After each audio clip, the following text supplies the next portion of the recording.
got a ride, but you can't ride in it? How you got the drive, but you ain't driving it? Tune in, I can get you right in 5 minutes. Hit subscribe for these rides, I put my life in it. I used to keep it going if the outside was clean. Now I'm grown and I put away the childish things. You gon' have to do a lot more than wipe it clean. I could give you all the tools you gon' likely need. So tune in, tune up, lock in. It's D Brooks, dawg. I'ma give you real life game by the book, dawg. Tune in, tune up, lock in. It's D Brooks, dawg. I'ma give you real life game by the book, dawg.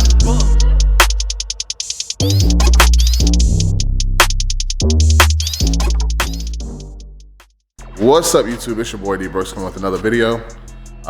This is a continuation. I've been working on my Regal for a few days now. I figured I'd start recording it. That's what we do. I make content, so I'm gonna catch you guys up to speed.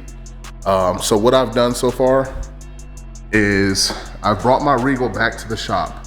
You know, it was at the house. When I left the last shop, I took it home and I started working on the turbo kit.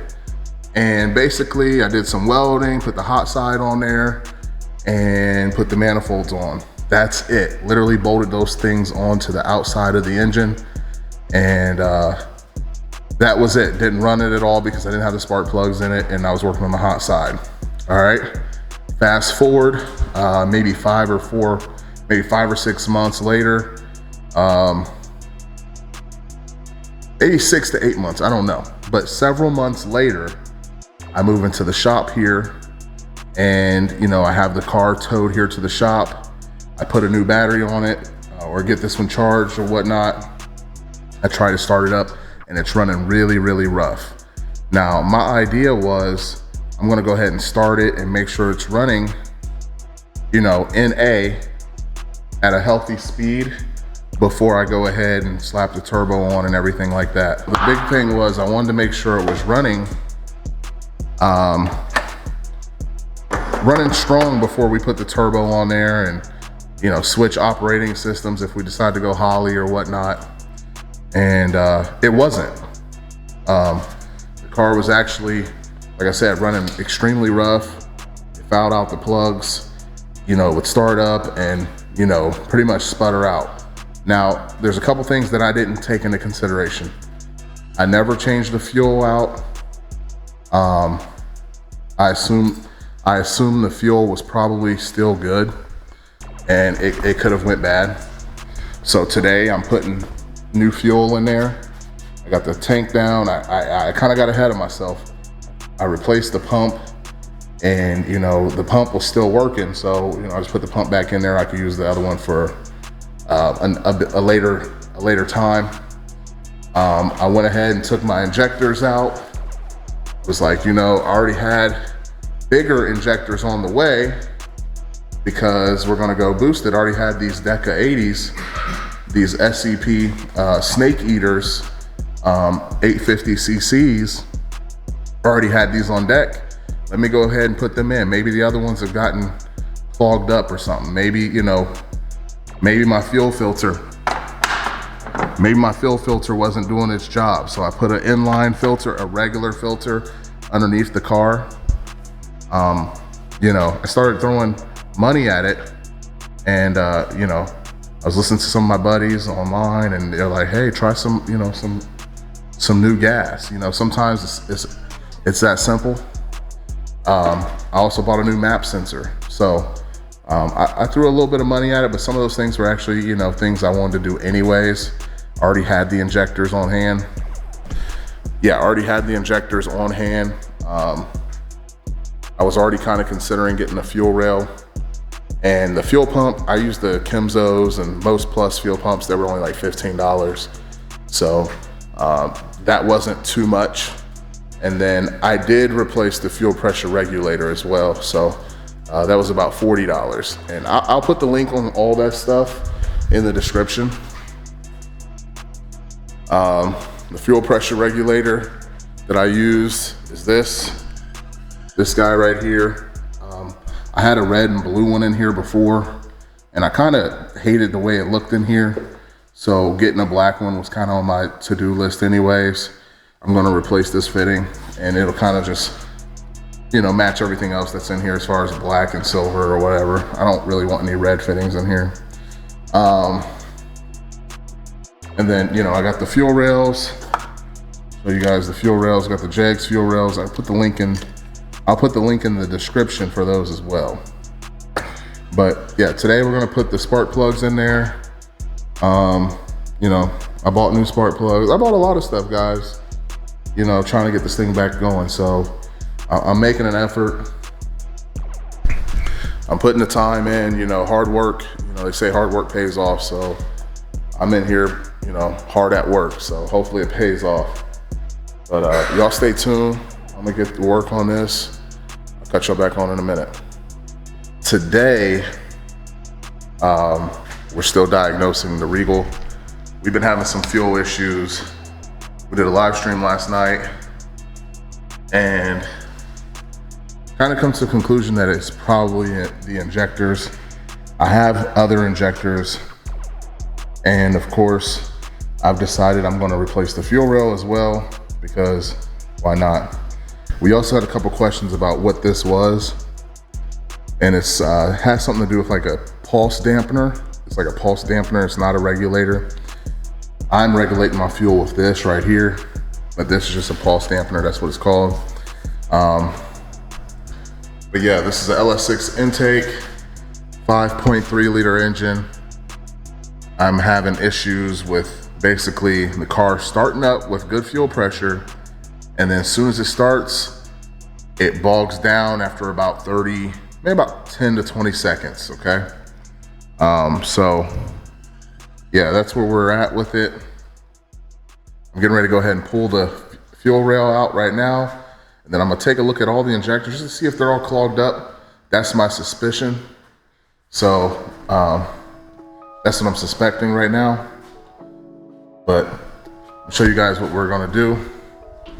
I had already bought the Snake Eater Performance fuel injectors. Comes with the data and everything like that, because we were gonna go turbo. Turbo right there. So, you know, I'm just trying to do a couple things before I go ahead and change the car over to turbo. Get it running right, NA, and then immediately after that, we're gonna switch it to turbo. A couple people were saying, check the coils, check the coils.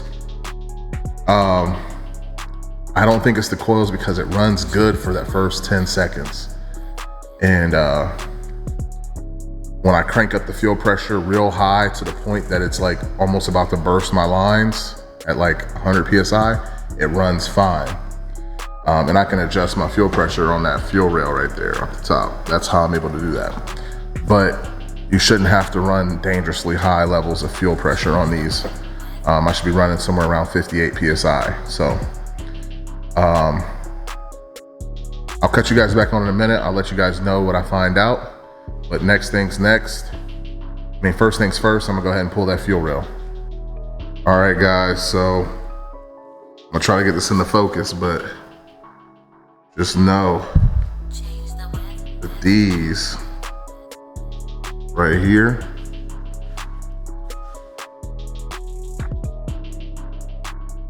are dirty as hell.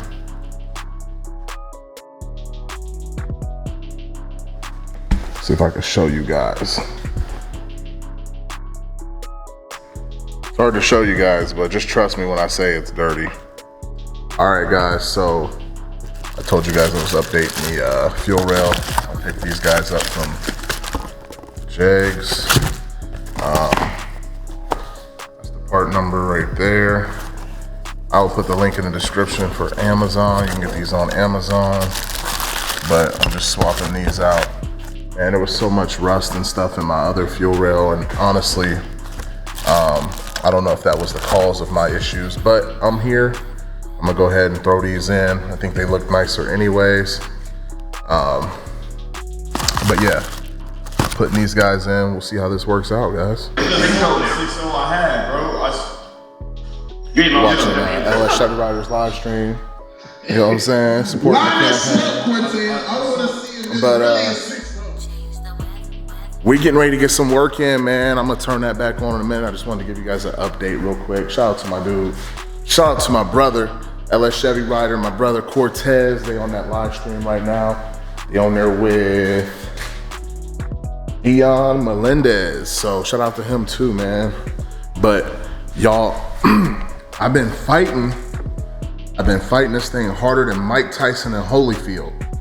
It's been crazy.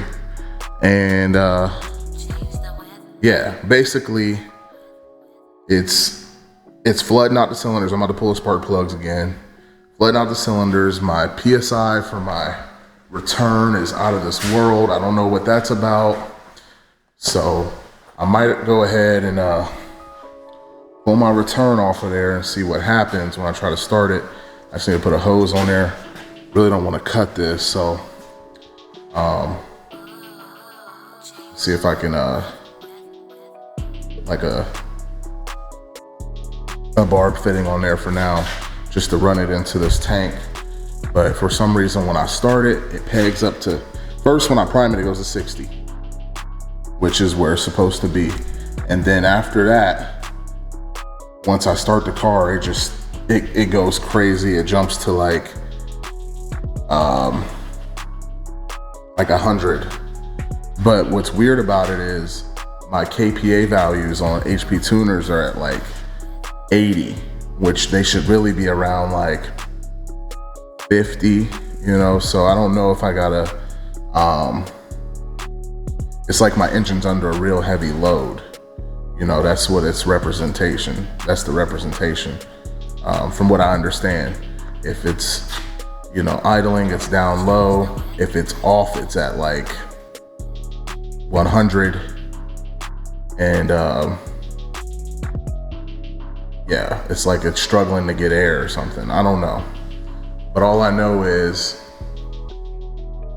or maybe it's showing it's getting a lot of air. I gotta still kind of figure that out. But it's not in the right range. That's the absolute pressure. So I did go ahead and buy, yeah, unfortunately guys, I'm kind of throwing some parts at it right now because, to be honest, I don't know what's going on. There's no check engine light for it. Like I said, I looked at the tune, or I read the scan, and it's the only thing that looked out of order was the map sensor readings, but I don't know if there's a reason for it. If the map sensor was dirty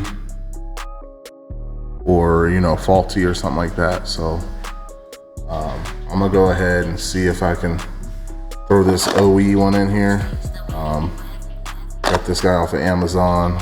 So, but it's supposed to be a GM OEM part. So, you know, I had bought one from AutoZone, but I never put it in.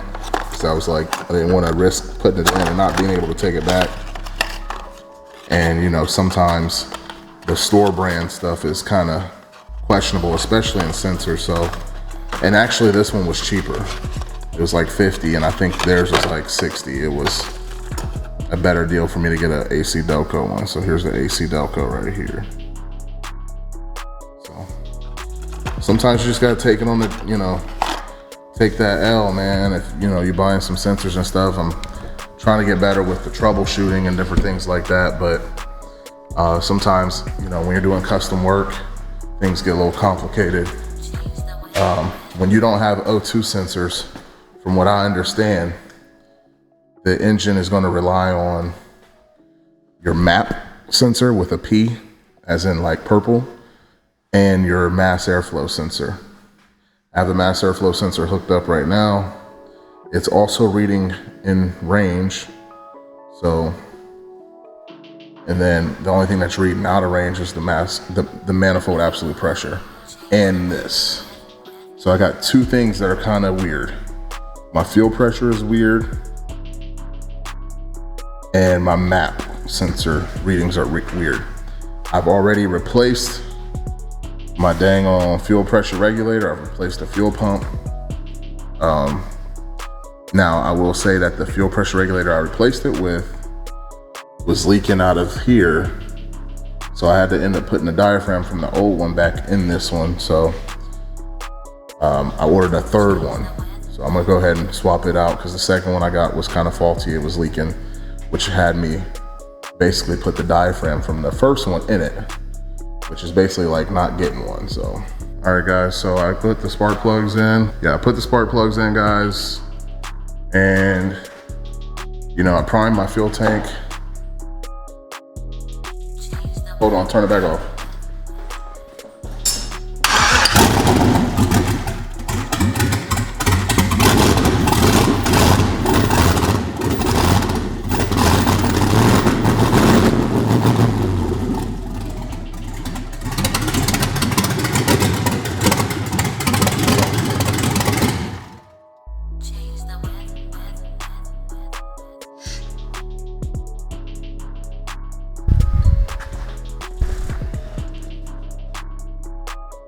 Prime it again. So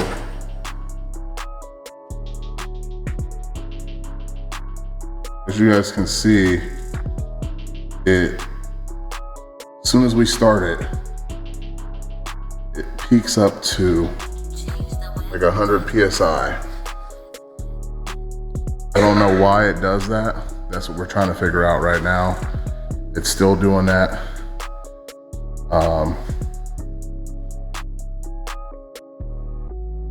That's what I'm having trouble with. If you guys can help me figure that out, that'd be great. But yeah, it's still doing the same thing, you know. And like I told you guys, I've replaced the fuel rail, I've replaced the injectors, the fuel filter. Yeah, I don't know why it's doing that. The next thing I can do is go with a regular fuel filter, regulator style. Yeah. All right guys, so I think I found the issue. These regulators are probably junk because I just disconnected my fuel line, my return, and it's still holding 20 PSI of pressure. So that can't be right.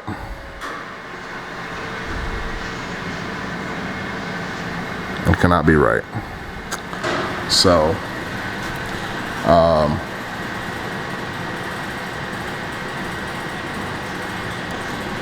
it would automatically lose that pressure, you would think, if you disconnected your return line.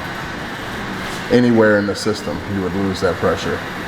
All right guys, so what I'm gonna do here is I got the return line hooked up to the fuel pressure regulator, going into the tank right here, We're just gonna try to see what happens. Go ahead and prime it, just turn it on. No, turn it off, and turn it back on.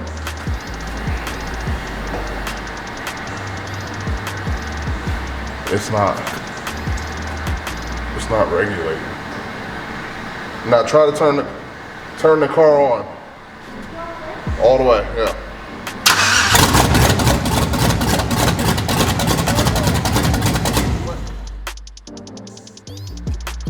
It's barely trickling out. All right, so I think we're back to the issue here of a bad regulator. So,